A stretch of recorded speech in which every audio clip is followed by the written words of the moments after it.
The catch-22 of entrepreneurship is all that shit you're choosing. And no matter how you slice it, it's all your fault. And everybody that's ever answered that question, the energy they have towards their significant other, I want absolutely nothing to do with. Like, whatever the fire was doesn't exist anymore. Your perception of urgency dictates your ability to make decisions. And if it feels in your physical vessel like an emergency, you're going to be rushed to a decision. And I walked back in there and made everybody sit back down and said, hey, that's not how I'm showing up as a leader anymore. I need you to follow through on the thing that I told you to do.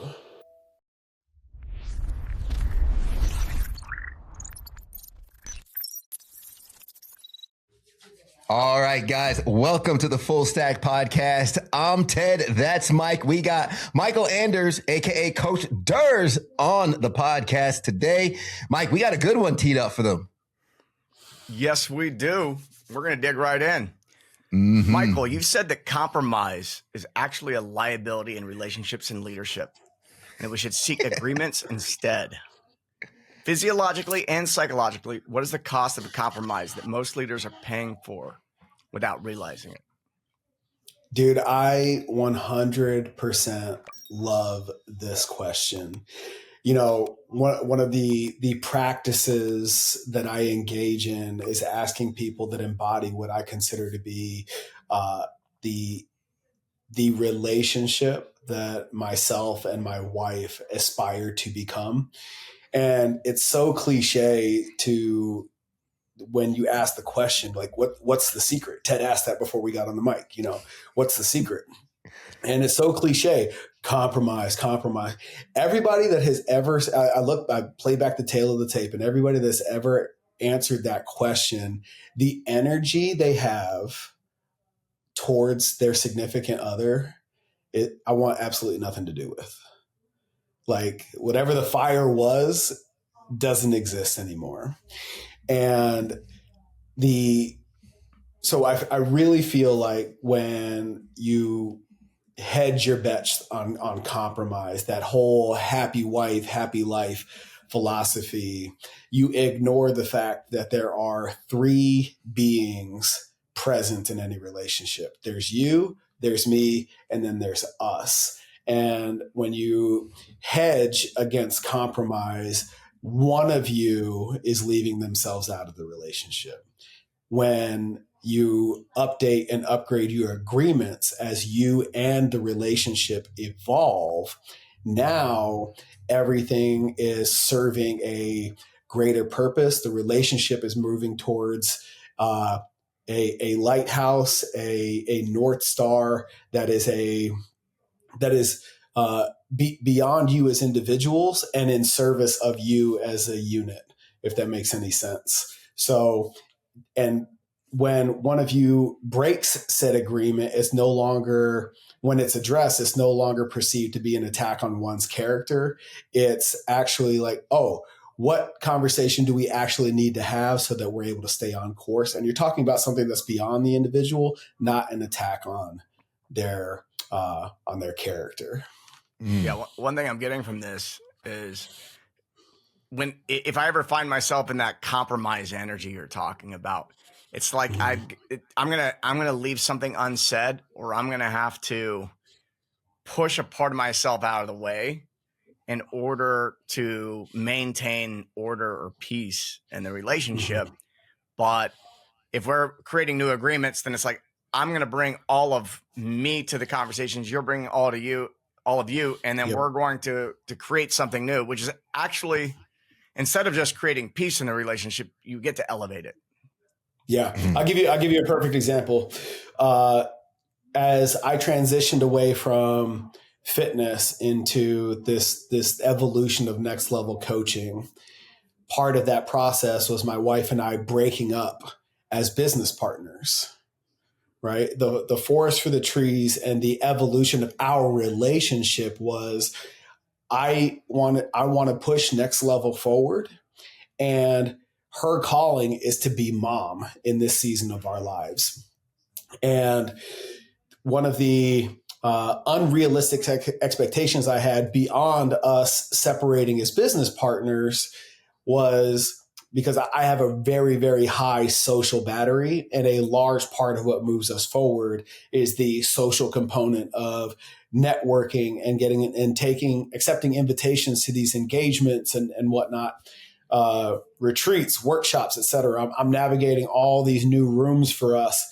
And because that's what fills me up, and I really enjoy her being alongside me in the journey, I had expressed to her that, hey, I know that we're in this new season, but I still desire and require you to be with me. So we show up as a unit, right? And her response to me in this conversation is, Mycal, that it's not that I don't support you, but that doesn't light me up the same way that it does you. I really don't want to go to every single thing that you get invited to.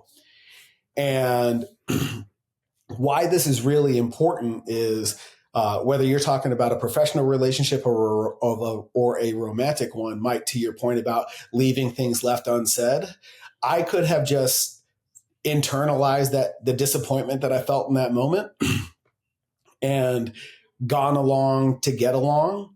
And then eventually at some point, that letdown is going to filter into other areas of our relationship.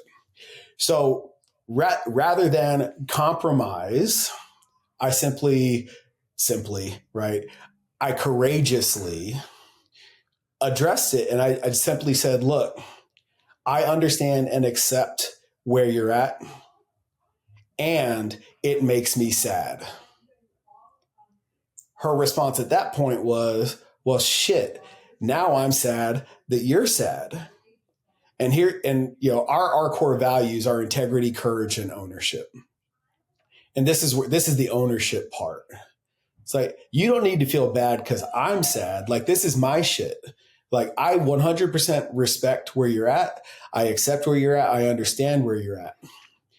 And still, I'm allowed to be sad. For me to do what most men do in these situations and just not feel it and not let it move through me, right? It just creates friction somewhere else in the relationship.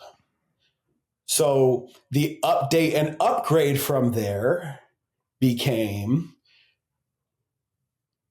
I'm going to always invite you to these things without the expectation of you accepting said invite. So, because what happens normally when you turn down invitation after invitation, you stop getting invited to the party, right? And if we don't update and upgrade this agreement, now instead of growing together, we're growing apart. Right. So now I'm respecting her bandwidth and capacity for these social things because I've come home after a day of sales and coaching and doing the business thing. And I walk in on her doing homework with those kids. And I'm like, that's way harder than what I just got done doing. So with taking the bigger picture into context, it's really important that whatever comes to ground, you've explored all these avenues of approach, so that you're not compromising, you're acknowledging and meeting each other where you're at, so that when she does accept that invitation, I'm super fucking excited, right? Because we get to do this thing together. And at the same time, the dark side of that coin for me used to be, if she said she didn't want to go, I felt guilty for going or not going based on what I assumed she was going through, right? So if I stay home, I'm like, I want to be doing the business thing, and I'm not. And if I go, I'm like, man, now I'm showing up as a lesser version of Mycal because I feel like I should be home with the family. Now, with this update and upgrade, if she says no, I know that I'm still allowed to show up in my fullest expression at this next engagement with no ill will or any I'm not going to come home to any friction either. Yeah. I love that example because, much like what Mike said about keeping the peace, I've heard it said, when you maintain the peace without, you disrupt the peace within, and things go unsaid, but you're able to be in both of you in your integrity. But what you said with that example, which I'd love for you to expand on a little bit more, is not internalizing the other person's feeling. I love that you said ownership, right? A lot of times we can take on our partner's feelings and like the we feel bad, we empathize. Talk a little bit about that, still owning, okay, hey, how you feel, I get it, but you're still able to stand in who you are. Yeah, that which you repress fails to be expressed. And when you withhold what's going on, you're not playing full out in your relationship. You're not showing up fully. And to live at your fullest expression is to move through the spectrum of emotions, right? And by doing it, we were on a walk, her and I, having this conversation. And when you get in the rhythm of these courageous conversations, right, you start to have them in such a proactive fashion that you're having really high level, important conversations with really, really low stakes, right? Because most people get into these conversations at like peak emotional volatility. And then you're not getting into any agreements, voices are getting raised, F-bombs get dropped, tables get flipped, craziness happens, right? However, you're just, on a walk through the neighborhood and, hey, this thing's on my mind. I know we're moving this way. This is what I expect moving. This is what I expect of us moving into this next season of our lives. Oh yeah, that I want it to look differently. Okay, what does that look like for you? Boom, here's our agreement. And I own my feelings in this experience. I don't feel sad because she doesn't feel sad, right? That's ego tripping. I feel sad because it didn't go exactly the way that I had framed it initially. But because I allowed myself to move through that, by the time we got back to the house, we had updated the agreement and we were great again. And the what's really important is that whoever the other is in that scenario, that my wife and I have such a strong bond, and we've moved through this journey together and agreed to be playing the same game, that when one of us is off center, just creating space for the process to move through to completion so that we can both get back to center again. And I feel like that's where a lot of dysregulation in relationships shows up, is we're trying to feel someone else's feelings. And that's also not genuine. I'm not sad. Why do I feel obligated to feel sad as well? I'm not angry about that. Why am I going to obligate myself to feel angry with you? That's so ridiculous. And when you hear it, it's like, yeah, that's dumb. But people do it all the time. Yeah, that's an attempt to connect, and it doesn't work. But we learn it from our parents. It's codependence. That seems like the epitome of codependence is, well, I feel bad that you feel bad, and it's a habit. That's all it is. It's just a habit. It's not a. Yeah, it's something that can be transcended. I'll tell you a big one, man. When this is a lesson in leadership, this is a lesson in marriage. When you go to your stakeholders, if you will, the folks that occupy your inner circle, if they're really ride or die for you, and you walk in to a conversation and with a new level of awareness self-awareness, and you declare, hey, I don't want to show up in this way anymore. I'm going to practice this new behavior. Making that declaration out loud explicitly, watch their response. And their response will let you know whether they're for you or you've transcended that relationship. Mm. Yeah. I want to shift gears. Go ahead, Mike. I have one more follow-up on this. Can you give us an example of how this works in, say, business relationships? The agreement piece. Yeah, there's this book called the Coaching Code, and in it he describes, I forget who the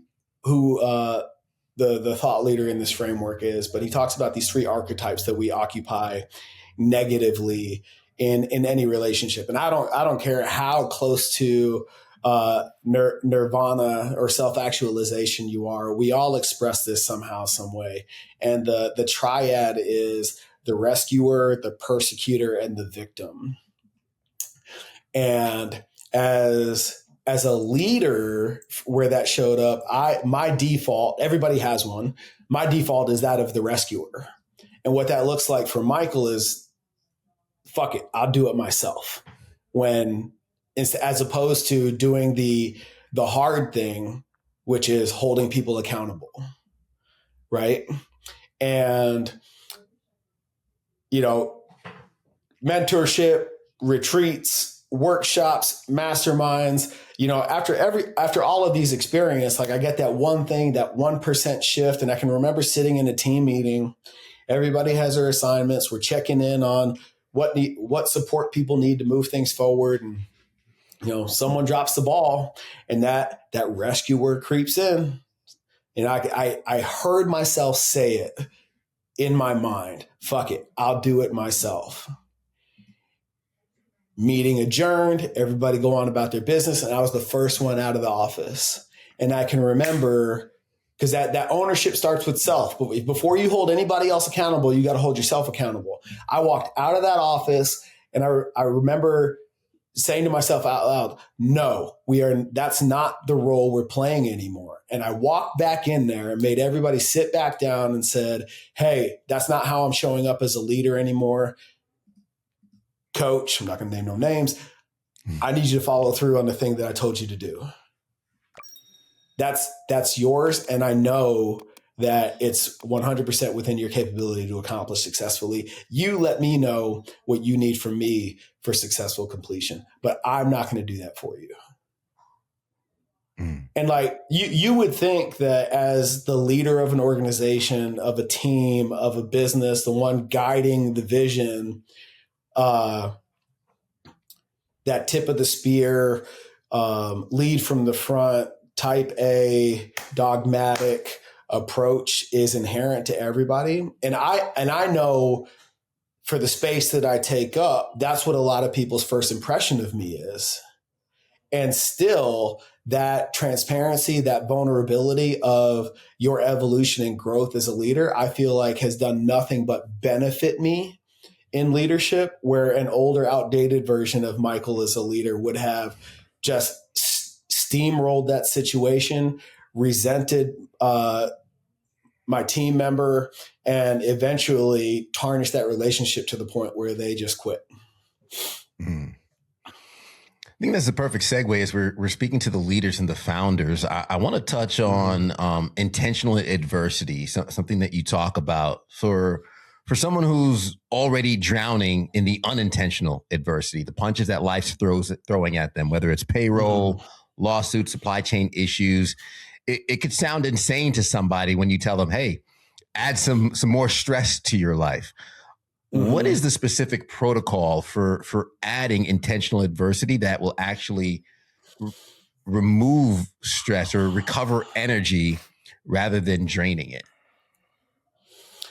So intentional adversity creates resilience in the system. We can talk about that at a physical level, an emotional level, mental level, at a spiritual level. But it's simply making the choice to introduce enough stress to create a level of an increase in capacity and bandwidth. I've spent 25 years in strength and conditioning, and you have to break the muscle down in order to create performance enhancement. And that's all we're talking about is taking that which is this past year has been really I've just put so much growth into the last 14 months. And one of the things that came to my consciousness is the way that I look at all of these things from a universal principle application perspective, that whether it's fitness, finance, family, relationships, leadership, it's all the same to me. The same principles apply in all of these verticals.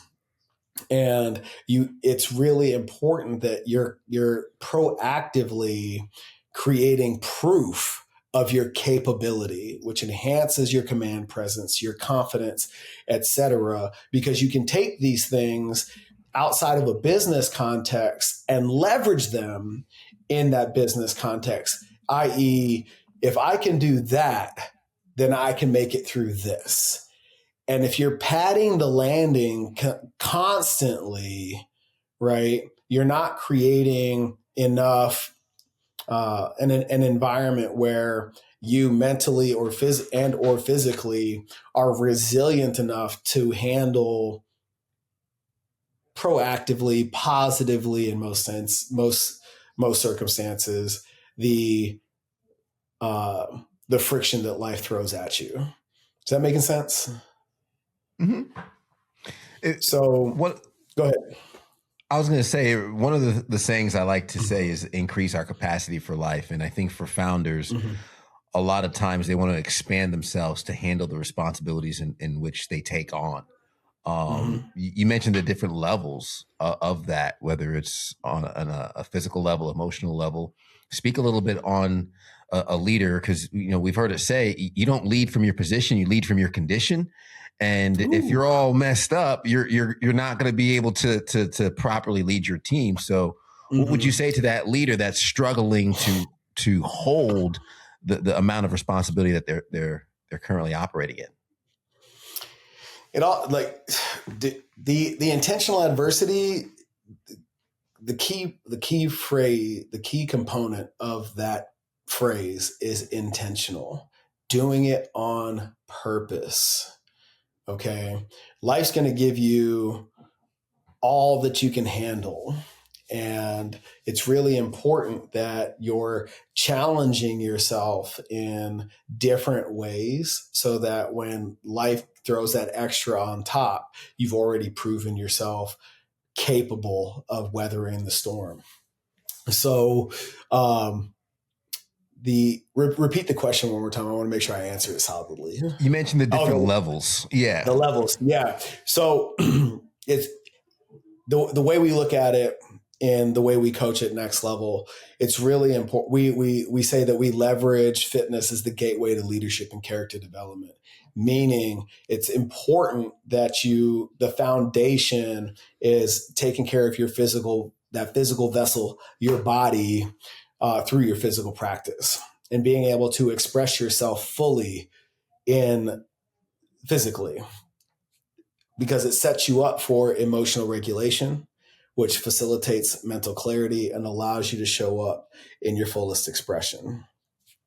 And a lot of folks, because of the quote unquote comfort crisis, don't challenge themselves physically, don't have that physical resilience, don't have that working knowledge of their physical capability, which filters into the inability to manage their emotional state, which clouds their mental judgment, and they show up as a lesser version of themselves. Right? Why didn't that deal go through? Why didn't the team respond the way that I wanted them to? Why'd that presentation fall flat? Well, if you don't have a working knowledge of what you're capable of, the likelihood that you're going to stand in front of a room with all the confidence in the world of somebody who's summited Kilimanjaro or run that marathon or pulled a PR off the floor. Like there is a lot to it. There's a lot to be said for what you've proven to yourself physically that filters into how you show up in the other phases of your life. Yeah. This makes me think about the psychological term, the window of tolerance. And you want your window of tolerance to be as big as possible, because when the window of tolerance is large, then you have access to your tools. As the window of tolerance shrinks, you stop losing access to these tools that you haven't quite mastered yet. And we're always, if we're growing, we're always desiring to accumulate more tools. And the tools that I have access to now are much more, sophisticated than what I had access to 5 years ago. Mm-hmm. But in order to master those tools, I require to have a large window of tolerance so that I can practice them. When my window of tolerance shrinks, as Ted was saying, we lead from our condition, not our position, is if those tools haven't been embodied yet, then they're useless. And so the way I see it is, if you don't train physically, if you don't eat well, if you don't train your physical body, what's going to happen over time is that window of tolerance is actually going to shrink as you age. And the more comfortable you are, it just gets smaller and smaller and smaller. Even if, Mycal, you and I have seen this, someone who was in the military, how many guys do you know that you served with that let themselves go afterwards?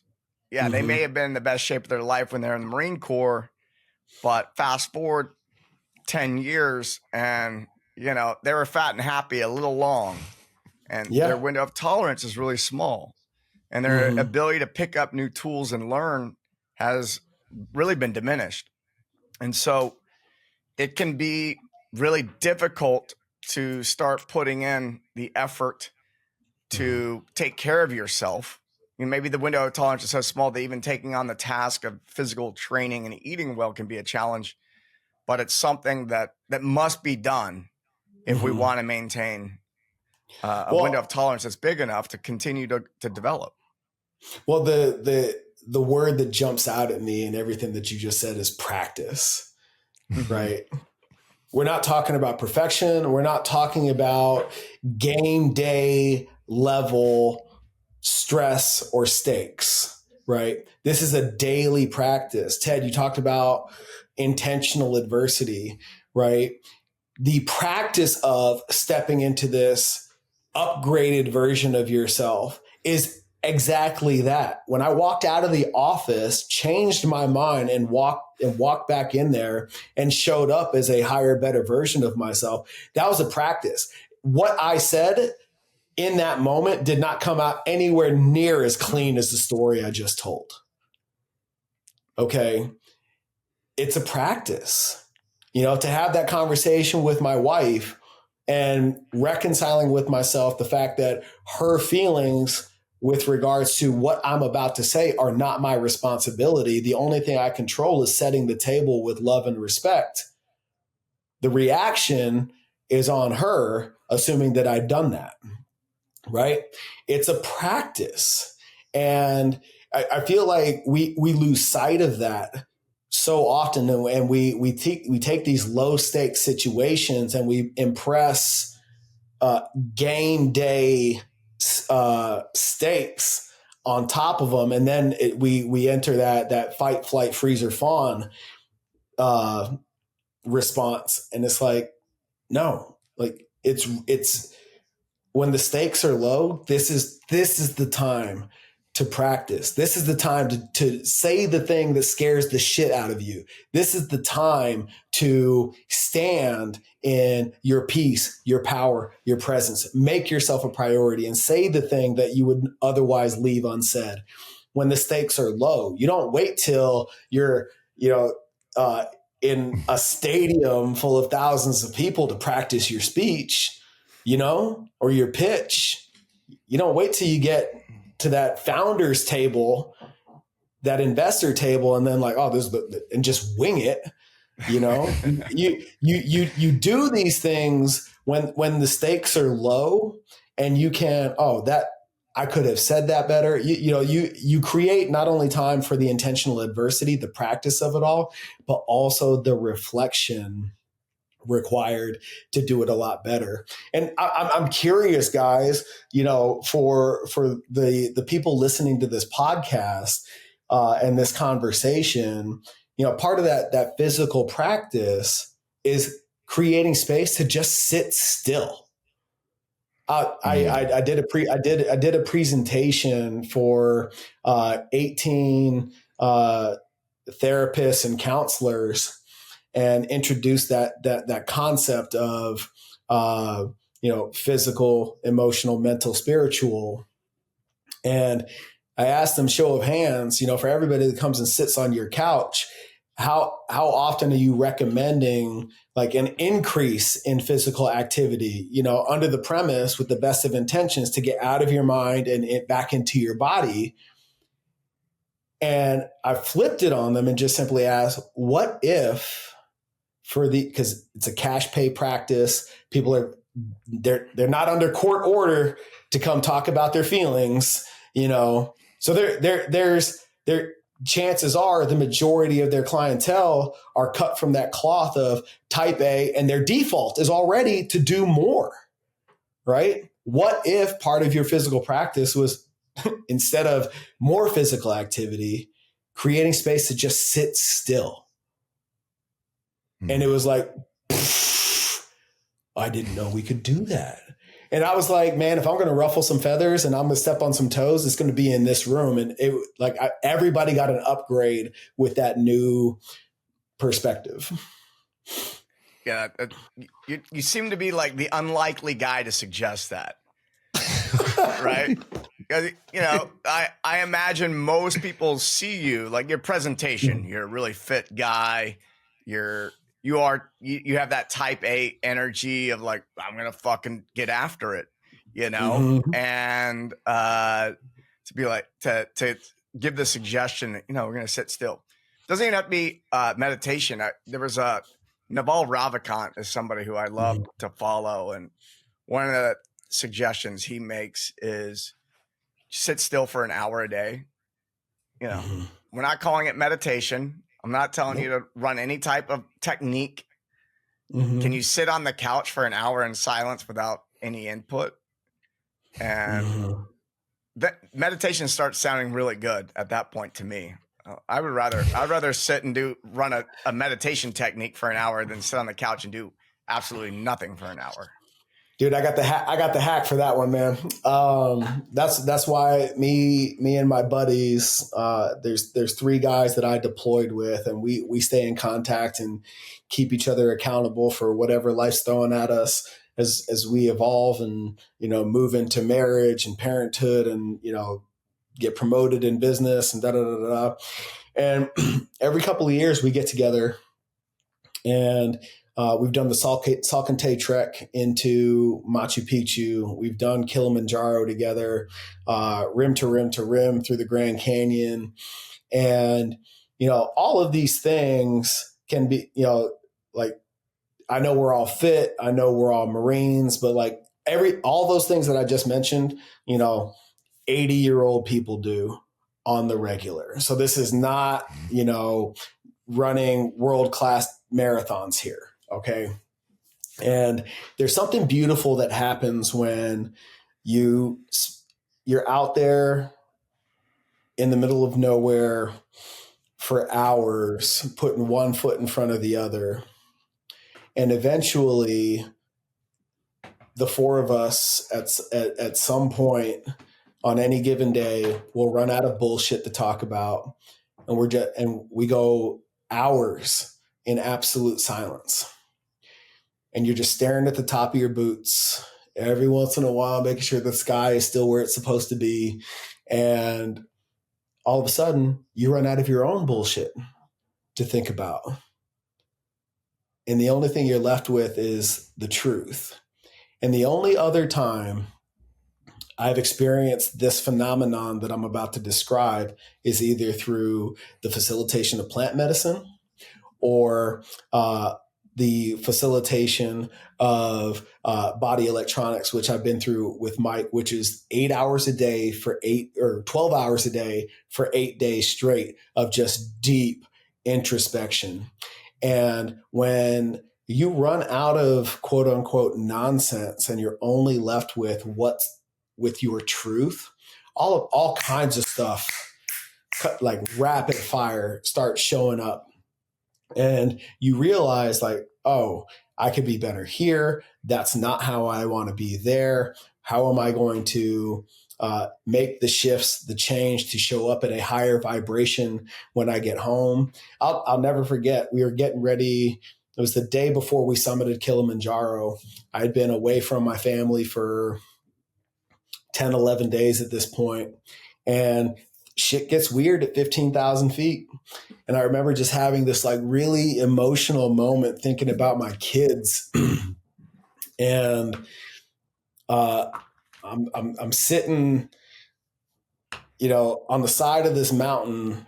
I've got clouds beneath me, clouds above me, and the sun rising in between. And I'm just like, oh, man, everything inside of me wants to just turn around and walk down. This shit is so hard. And I thought about my kids and reminded myself the whole reason you're here is to make sure that you have a story worth telling. Finish. And to Mike's point about embodying these things, you can't create these expectations of people if you're not demonstrating and embodying that expectation yourself. There's this concept of willingness that I think so many leaders miss. And when I'm in mentorship and coaching, it's not so much that life is going to hand you a shit sandwich or it's going to get like super hard or the worst case scenario is going to present itself. The real question that you have to answer is, am I willing to do what needs to be done to move through that worst case scenario? And a lot of people miss the willing part and skip straight to whatever the worst case scenario is. And it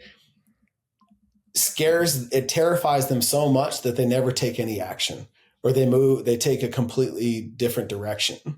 When really and truly, through these experiences like I just described in the day before we summit Kilimanjaro, I'm willing to engage in that intentional adversity. There's no guarantee that it's going to be hard, but there's also no guarantee that it's going to be peaches and cream either. But when you can answer that question, am I willing? It's a totally different set of it's a totally different conversation you're having with yourself. Yeah. Speaking of the willingness, and I know we mentioned practice before this, I wanted to not to go off script, but I wanted to talk about the fourth unbroken star, the fourth broken star really quick, with the practice and the continuation of improvement and the symbolism behind that. I wanted to give you a chance to touch on that because it seemed relevant. I think this is the thing I talk about the least when I get interviewed, man. Good job. Yeah. The fourth broken star. Okay. It's not off center. That's how it's supposed to be. Okay. It's got a number. It's got a lot of symbolism. First of all, it's a tribute to all those who served. The highest rank you can achieve in the military is 4-star general. But it's also symbolic of those 4 states of being: physical, emotional, mental, and spiritual. And the star is unbroken. The star is broken because we are ever evolving. The process is forever. And I don't believe until you take that last breath and we see what's on the other side, we ever actually arrive. I love that. I love that. I Yeah. want to jump into the next topic here about just when you talk about transitioning from the military, which is a system of just rigidity, right? The functionality of just following the script, to then jumping into entrepreneurship. It's a completely different ball game, and you have more of like the sovereignty that comes into it, the self-regulation. You don't have the same structure overhead. How do you teach a leader to build a structure that also creates freedom? Because a lot of people get into entrepreneurship for freedom, but all they find is another leash, another job. How do you navigate that for somebody? Dude, it's so interesting. You know, I've been in rooms with a lot of veterans. I've been in rooms with a lot of high level athletes. And, you know, the way I describe it to people, I've experienced the identity death twice, when I left sport and then when I left the military. And what's really interesting, it's really easy, if you're not careful, to think that, to lead yourself to believe, to create this narrative that you're great, you're a high performer based on your own talent and innate ability, completely neglecting the fact that you had a coach up your ass telling you what to do and how to express your physical capability. You had a team you were accountable to. Whether you're an individual sport or not, you have people pushing you to help you express your greatness. You had a goal at every, at the onset of every off season. Everything is moving towards a championship, right? Even if we fall short, we all know where we're going, or where we're trying to get to, right? That same dynamic exists in the military as well. Everything's mission focused. Everything from scrubbing the toilets to engaging the enemy, right? Everything is mission focused. There's a scaffolding that supports your greatness. And the paradox of entrepreneurship is, where the Marine Corps just celebrated 250 years. Sports have been the foundation of a lot of things for a really, really long time. As soon as you decide to go out there and do your own thing, you have to create all that shit yourself. And it's an uphill battle if you really try to create it yourself. All right. Because, you hear about Entrepreneur Island. Those are the folks that are trying to do it on their own, as opposed to getting in rooms with other people fighting the same fight, right? That have that same mission oriented vernacular, that have already cracked the code in the areas that you're struggling, so that you can bounce ideas off of them. Right. The playbook is in Napoleon Hill's Think and Grow Rich. He talks about all of this stuff. And there's nothing that you necessarily need to create on your own, but you do have to gather those resources yourself. Right. Who's already ahead of me? Who's already done it? Who's already navigated these obstacles? That's mentorship. Who's running this same race, trying to create that same freedom for themselves? That's a mastermind. Who can I now teach and reinforce this practice? Now you're the guide for somebody else that's on their own hero's journey, right? Those are the three levels that I feel like every entrepreneur should be engaging in. They should have a mentor above them. They should be in a mastermind alongside them, and they should be finding somebody that's just one step behind them to bring them up along, to reinforce the things that they're moving forward towards.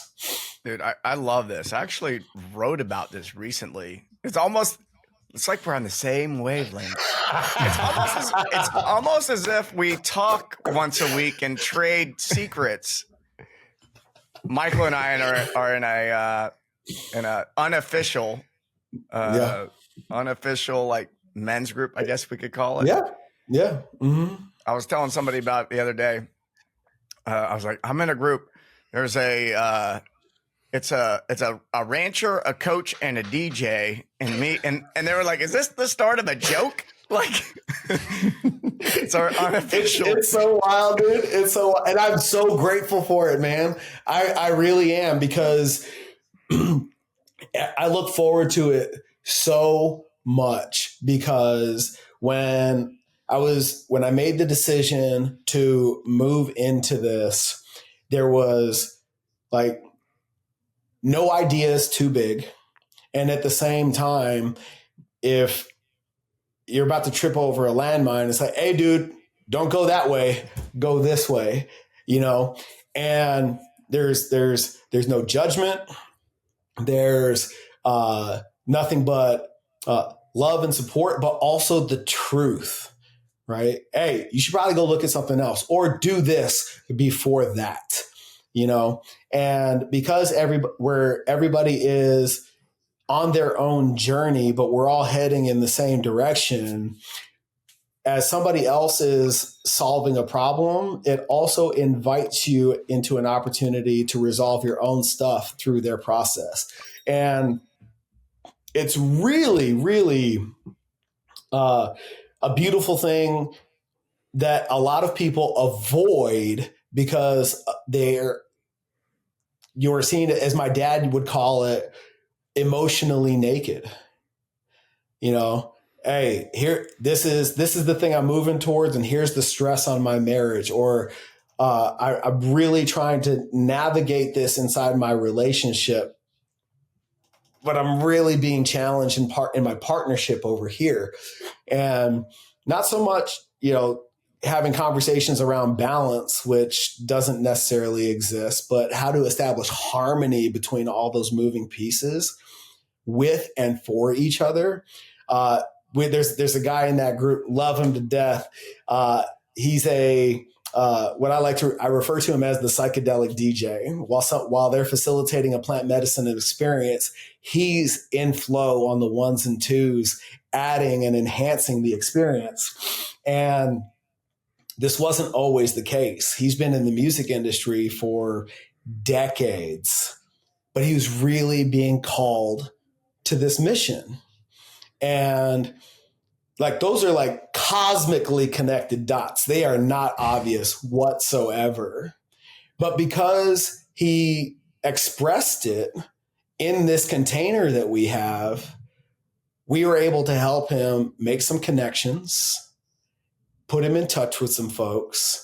And now, this is what he does. He's written the book. I think that's going to get published in the next couple of months. But him taking it to where it's gotten is because he was in a safe enough place to simply explore the idea absent any judgment and just see what kind of legs it could grow. Yeah. Yeah. So it's so awesome. I mean, to the point you were making earlier, that it's so funny that when we get into an entrepreneurial journey, it's almost like we forgot that we require the things that you talked about, mentorship, peers, someone to be mentoring, but also it's the first time that you're creating your own container.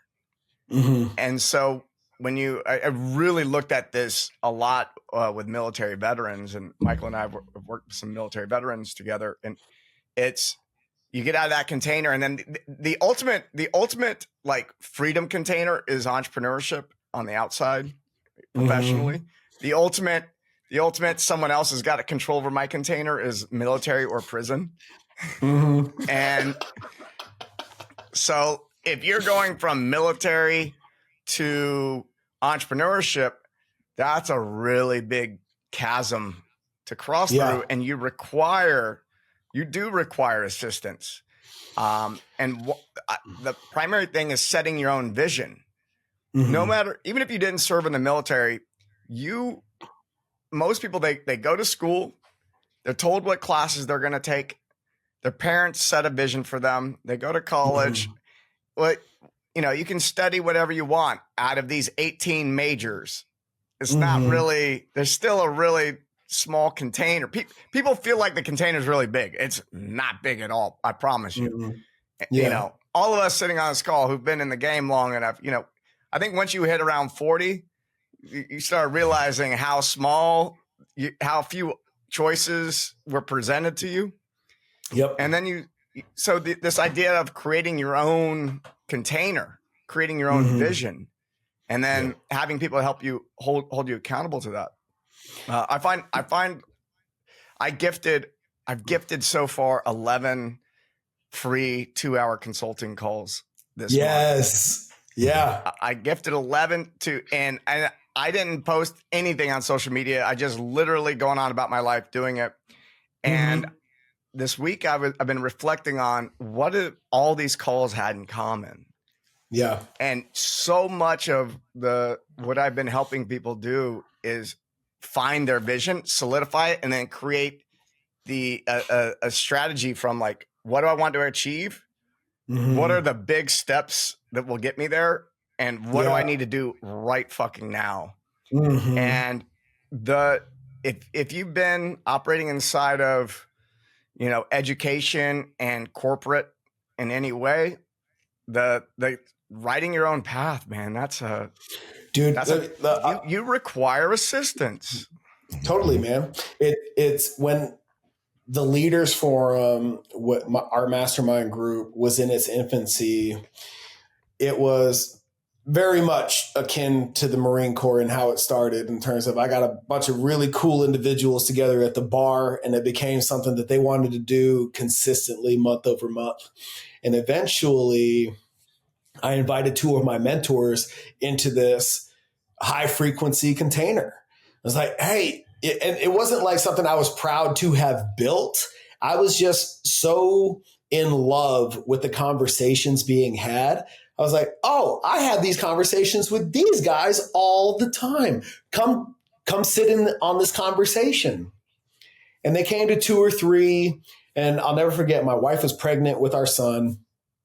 I'd been up since 4:00 in the morning, coaching classes, doing the thing. It's now 11 o'clock at night. We're shutting down the bar, and lather, rinse, repeat. I'm going to do it again tomorrow. And they pulled me aside after everybody had gone, and they were like, dude, what the fuck are you doing? I was like, what do you mean? That was awesome. And they played it back to me, everything I just said. My wife being pregnant, the gym, da, da, da, da, da, da. And I was doing it for free. And they were like, this is where mentorship is so important, because when you're building your own thing, you cannot see what you don't know what you don't know. Okay. And you can be in that state of unconscious incompetence for a really long time if you don't have those people keep, lighting the path for you.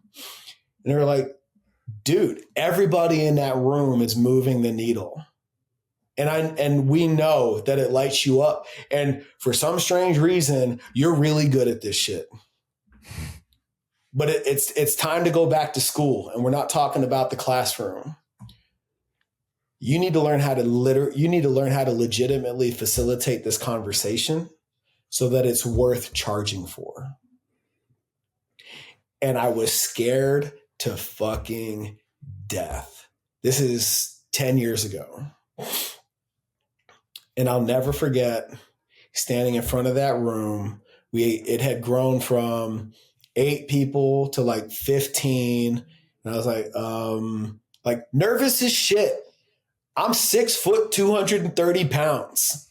You know what I mean? And I've done the dance with the boogeyman in Afghanistan. I've been to the top of the highest peaks, and I'm standing there like, guys, if it's okay with you, I would like to start charging for this. You know what I mean? Like, just like all the bravado, all the ego gone. I'm just like, I didn't know. You know what I'm saying? And eventually you get, and of the 15, 10 were like, gladly. And 5 of them were like, it's about time, And we were wondering when this was coming. And it's like, really? Okay. And then you get into a rhythm where you're putting so much value into the thing and engaging in that practice. I'm learning things, I'm teaching the things that I'm learning, and there's the room is teaching the room. It's beautiful. And then you start to explore this idea that, oh, wait a minute, there's another level to this. I just went to this thing. I had this experience. I want to integrate that into this experience. But in order to elevate the room, one of the mechanisms to do that is by increasing the price. And I can't tell you how many times I've been in these rooms, in these workshops, in these mastermind groups full of entrepreneurs of all sorts. And some asshole gets up there in front of the room and is like, the fastest way to more money is to double your rate. Completely. And that's not wrong. But they ignore the very critical component that there's an identity shift required to make that move. To go from $0 to $250, to go from $250 to $1,000, et cetera. There's a going all the way back to this intentional adversity thing. There's some proof that needs to occur inside you before you can confidently command that experience of others. And in those presentations, it used to always frustrate me because I'm like, here I am. I get this wisdom. You need to start charging for this shit. But what I didn't know they gave me was, hey, go learn how to facilitate. Get in those rooms as a student of what's being taught, not a participant of what's being taught. And through that, I was giving myself more tools, more capacity, more bandwidth to hold space and provide a quality experience and enhance the value of that container. That's the identity shift that, the clowns that get up there and make these pitches completely ignore. And that's the deep work that we all must go through to enhance our intrinsic value proposition. And nobody talks about that shit. Mm. Yeah. This is pushing perfectly. I think it goes perfect into the bridge question of making bad business decisions, right? Because the mentorship could help us avoid certain pitfalls. I always lean into mentorship to save me from prison time and losing money. I don't want to break the law, and I don't want to lose money for no reason. So those are the things I try and protect myself from. Mentorship is critical for those two things, if nothing else. Exactly. If you want to keep the cuffs on, keep the money in your bank account, get yourself some mentorship. But when we talking about and we analyze the human, we look at it as a full stack, hence the full stack podcast. And you've mentioned that burnout is often a hormone problem. Can you walk us through the biology of a bad business decision when a leader is physically unregulated? What is literally happening to their decision-making software, right? So mentorship can help us make good decisions, but walk us through the biology of what plays into those bad business decisions. Your perception of urgency, I love this question. Your perception of urgency dictates your ability to make decisions. And if it feels in your physical vessel like an emergency, you're going to be rushed to a decision. So in our process at Next Level, we take these leaders, we stabilize them, get you to neutral, because now that dumpster fire is really just a match, right? What are the things that are irrelevant or that no longer serve you? Step 2 is relieving the pressure. And then we integrate what's left so that you can embody the leader you desire to show up as and then express that. Okay. The biology of a bad decision is two things. You're not managing the physical vessel. So you're not, because of your unwillingness to engage in intentional adversity, you're setting yourself up for everything to be urgent. Your window of tolerance is really, really is compromised, right? And with that, you can't see, you only see what's right in front of you. You don't see the full picture. And in military speak, you're not able to assess the secondary and tertiary outcomes of this decision, right? If I shit can this employee, who's there to pick up the slack? Oh, wait, me, right? As opposed to what a quality leader would do first is coach them, mentor them, get a full picture as to why they're dropping the ball. What's the skill they don't have? Where did I not express the importance of their role? Where did I not celebrate them? Like, there's so much, oh shit, your dad's dying. Got it. You know what I mean? There's so much that if you're passive in your approach, when the shit hits the fan and a decision needs to be made, you don't have the bandwidth, the capacity, the resilience, or the luxury of time to make the right one. So it's really important that you take those 4 levels and integrate them into your practice, because even when things become urgent, you can take your time with your decision matrix. Yeah, well, I've witnessed so many people, and I think I've witnessed it with myself. It's so easy to see in others. Having a coaching consulting practice, I'm witnessing it all the time, and it's, take a breath. Mm-hmm. This is not that, it's not really that critical. It's take a moment, and the big decisions that are actually critical are very infrequent. Mm-hmm. The ones that do require, there's a real, where urgency is actually real. Mm-hmm. And I also notice that the more you behave with urgency, the more urgent decisions end up on your plate as well. So if you can learn how to slow down a little bit, and a lot of that starts in the physiology. It starts in, one of my like mentors through reading. I've never met the guy, but just basically, if you don't have your breath, you don't have anything. Right.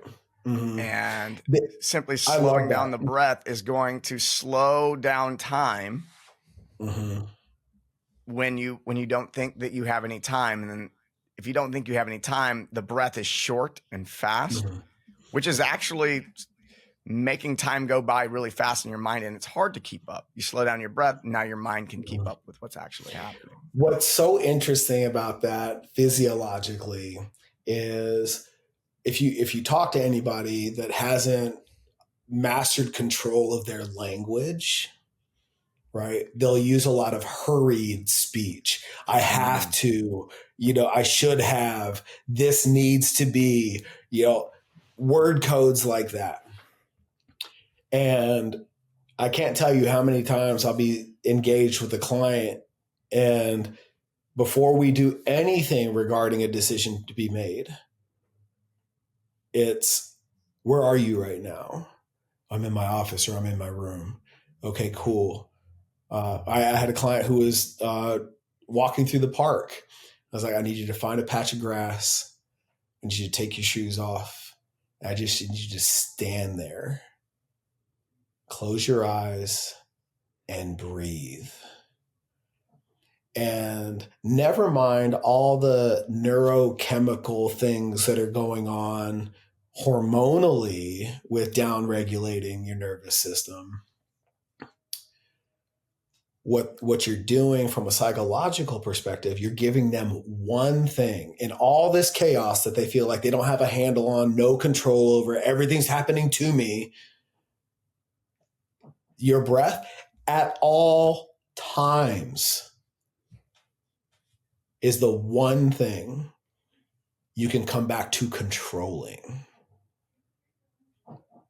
And when you wrap your mind around that, when the world is going to hell in a handbasket, it's like, wait a minute. And you're like, people are like searching, like, what do I have control over right now? You know what I mean? It's like, oh, wait, my breath. And all of a sudden, all those things that don't matter, that are inconsequential, that you can isolate the shit that really matters by starting with your breath. So, dude, I 100% love that, and I do it on a regular basis with my people, man. Nice. Mm-hmm. All right, got one more big question for you, and this one really, this is I've had this experience in my own life more than once. Mm-hmm. So, and you write about it. So I want to hear your perspective. Is when high performers try to audit their inner circle, like you suggest in the book, they often hit a wall of guilt, cutting off old friends or distancing from family. What is the trap people fall into when redefining their circle, and how do they navigate the grief of outgrowing their old life? Oh, dude, this one is so simple for me. Now, it wasn't before. You're getting guidance and advice from people who aren't living a life that you want. And people interpret what you just said and what they read in the book at a surface level as if I have to be less empathetic. I have to be cutthroat. I have to be like, the opposite of who I am, in cutting off these people. And that's not it at all. You're choosing at the most basic level, you're choosing how you want to engage with these folks. And if going back to that whole compromise thing in marriage, if I ask somebody who looks like a successful couple, what's the secret? How do you get to 40 years? How do you get to 50 years? And they say compromise. Like, I can no longer go to them for relationship advice because I know what that word code means. You know what I mean? It doesn't make them bad people, and it's not to say that they have a shitty relationship. It's not an indictment of any kind in that regard. But it's also the indicator of whether or not they live by a similar set of values as Nicole and I, right? These two things can be true at the same time. And it's also why a prophet is not welcome in his hometown. Because if I go back to a lot of my friends from Waldorf, Maryland, who are all successful in their own rights, right? Who remember idiot 18-year-old, don't know nothing about nothing, Mycal Anders, like the chances of them embracing my wisdom now with the memory of an older, outdated version of me is highly unlikely, right? It doesn't mean that I don't know what the fuck I'm doing or I haven't had impact and changed people's lives, but same with, I had that same bias. I remember when you were doing, doing dirt and bad things. And it's like, like, is it worth my time at this point in my life to explore the shift and evolution of your character when I haven't seen anything to tell me otherwise, right? Does it make you a bad person? Absolutely not. So when it comes to auditing your circle, you have to be extremely discerning as to who you're getting guidance from and who you're soliciting support from. Do you truly understand my problems? Are you going to hold me accountable to a higher, better version of myself? Are you embodying a future version of Mycal that I aspire to be? Do you have the relationship, the toys, the lifestyle, all of those things? And if you do, are you experiencing joy and fulfillment in their achievement? Right? Like there's so many people within arm's reach that I could go to learn how to make more money, but there's a very, very small list that can show me how to do it and be happy. So when it comes to auditing your circle, in short story longer, it's really important that you're looking at the fullest picture and you understand within yourself what role these people play and how, what circle they occupy in your circles of influence. Yeah. I've changed circles a few times. I'd say the first time I really made well, I won't go through every time that I changed circles, but there were, one was a traumatic event occurred and I was like, Mm-hmm. I don't want to hang out with people who put guns in my face anymore. And then That's a wild one, dog. When you told me that shit, I was like, I told that story on the show. That's an earlier episode. But then there was I remember being so frustrated with one circle that I moved out of the city. I literally moved cross country because I just wanted to change groups and I didn't know how to do it. I didn't have any communication skills. I didn't have any way to bring people along in any way. And then I remember hitting this really big inflection point where I was experiencing some frustration in some circles I was hanging around. mm-hmm. And I would go to parties and I would notice that some people would come talk to me way longer than I wanted to talk to them, but I didn't know quite how to, move from this side of the room, talking to these people, to this side of the room to talk to these other people. And through a lot of personal development work, having some really powerful internal shifts where I started showing up more powerfully in every conversation, I found a lot of people. I remember having this one really big shift one summer, and I'm at a party, and the typical people who wanted to come hang, would come and talk to me. They would talk to me for about 30 seconds, and then I could watch them start to squirm in their body, and then they would just leave. And then I would literally just go to someone I felt energetically drawn to, and we end up in a 3-hour conversation.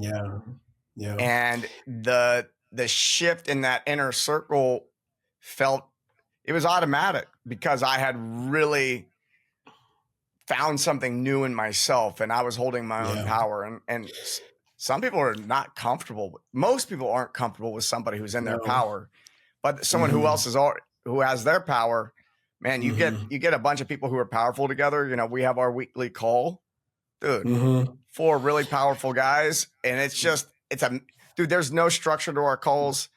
There was we had a structure for 3 weeks and then deviated from it and started hanging out. And it's because every man in that group is standing in their power in their own way. And it's a magnet. It's just automatically, I see it on my calendar. I didn't show up this last week. It's very loose. It's I show up maybe half the time. But I could very easily just go, I'm not going to do this anymore. But I feel compelled to log into Zoom and hop on this call and be around these men. And it's fantastic. And I can say that my inner circle physically here in Austin, everyone is so powerful. The mastermind I run, so powerful. Every client, so powerful. Whether they know it or not, they may not see themselves as that, but but I am experiencing them as such. Well, here's the other thing, about our group and others like it. It also gives you permission to stand in your greatness, because you're walking your own path, and you don't know if like this upgrade is worth your while or the right move. And if you're all by your lonesome in that evolution, you won't find out until like it's a lagging indicator, as opposed to this regular engagement that we have that creates this momentum. And if you need to sidestep, pivot, or do something else, you can make those decisions so much faster. But as you're talking about that, man, I am just reliving my life's experience and this benefit that I had of growing up in the military and then choosing the military early in my adult life, where I've never, beyond 18 years old, up until 28, 29, I had never had the same address for more than 6 months. So the universe was giving me this opportunity with regularity to, I burned that bridge. I messed that up. I didn't like how I showed up, in Alabama. So when I get to Maryland, I'm just going to start fresh. Nobody's, obviously the component of social media and all that stuff wasn't a factor for a really long time. So like I get to be, Mycal's always been this way, as far as right? Then I plant roots in Scottsdale, Arizona, open a gym, and all of a sudden, I don't get to start over anymore. I have to live through all the blunders, the mistakes, it doesn't matter. I think this is a dynamic that I feel like is a constant in everybody's existence, that you're going to be the bad guy in somebody else's story, right? Even if you live with the best of intentions, right? And all of a sudden, I'm 2 or 3 years into this thing. It's evolving. I'm enhancing value. I'm changing prices. I'm changing teams. That I'm doing all the things that are inherent to entrepreneurship. And I'm like, I'm meeting this resistance, and things are getting challenging and not going smoothly. And I'm just like, ugh. I'm just like trudging away in this experience. And now I realize like, oh, this is what it looks like to live through it. You've had the luxury of starting over your entire life. This is an opportunity for you, dude, to not shut it all down, but to stand in your power, engage in this really messy practice of self-awareness and self-evolution, and weather that storm. Because at some point, and this is where I feel like leaders suffer the most, at some point, you're going to have to stop being a martyr for everybody else and make yourself a priority. And it's not until you do that, and it's so counterintuitive, it's not until you do that that you experience that exponential growth, that hockey stick that you're looking for. Because until you do that, the vision that you've put out there into the universe isn't actually yours. You're abdicating that authority to everybody else who doesn't have your best interest at heart, but is a direct beneficiary of everything that you're building. And that is such a tough pill to swallow when you've put yourself in a position that you're responsible for other people by choice, that thing that is inherent to our existence in the military, that comes with rank and file, that is a byproduct of performance in athletics. The catch-22 of entrepreneurship is all that shit you're choosing. And no matter how you slice it, it's all your fault. Somebody hand my man a mic so he can drop it. Come on now. That is fantastic. It's a lot, man. But I got to tell you, and I know you guys feel the same way. I couldn't do it any other way, man. I really couldn't. Man, I'm complete. Mycal, thank you so much. Mike, did you have any last questions before we closed it out? I feel like that's a good spot to end. Let's close this bad boy out. What a fantastic interview. That's such a I love pleasure. you guys. I appreciate it, man. Pleasure getting to hear your wisdom. Love you as well, man. And just to break down how we started and how we finished, we started with the word compromise, right? And the question is compromise killing the fire in your relationship? There's three beings in the relationship. There's you, the other, and then us. And when you put compromise in, that's where the resentment, and you lose one of those beings in that recipe. How do you go from compromise to agreements? Well, that's through having the courageous conversations that help establish the new agreements as you continue to evolve in life. The coaching code, the book you recommended, those three archetypes. Are you the rescuer, the persecutor, or the victim? And identify which one you are. Intentional adversity.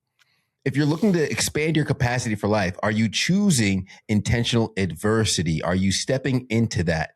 Because the only way you can escape that comfort crisis is by introducing the intentional adversity, so you can have a proven record to yourself physically of what you're capable of in order to translate into confidence. Now, it's a practice, and it's practice over perfection. So you have to practice that, continuing to do that. And one of those practices will be sitting in silence, so you can run out of the BS, not just the conversation, but what's going on in your head. And then you can actually start to assess yourself. Make sure you have a story worth telling. Finish. That's from when your body and everything is telling you to quit and go back. No. You make sure you finish. Am I willing to do what needs to be done to move through the worst case scenario? That willingness is the biggest part. And then the 4 states of being. Remind me the fourth one. I got physical, emotional, spiritual. Physical, emotional, mental, spiritual. Mental, spiritual, those 4 states of being. And are you taking care of all 4 of them? And there is a scaffolding that supports your greatness. This is from anyone going from military into entrepreneurship, or anybody going from the day job to entrepreneurship. You had a whole support system. Now you need to build it. And it's daunting to do it on your own. So you need those 3 levels: the mentor, the mastermind, and who you are mentoring and pouring into others. Those 3 levels help build the entrepreneur. And you don't know what you don't know. That unconscious incompetence is keeping you where you're at. And your perception of urgency impacts your ability to make decisions. Slow down, focus on your breath. As Mike said, if you don't have your breath, you don't have anything, the quote that he read. And you're getting guidance and advice from the people who aren't living the life that you want to live.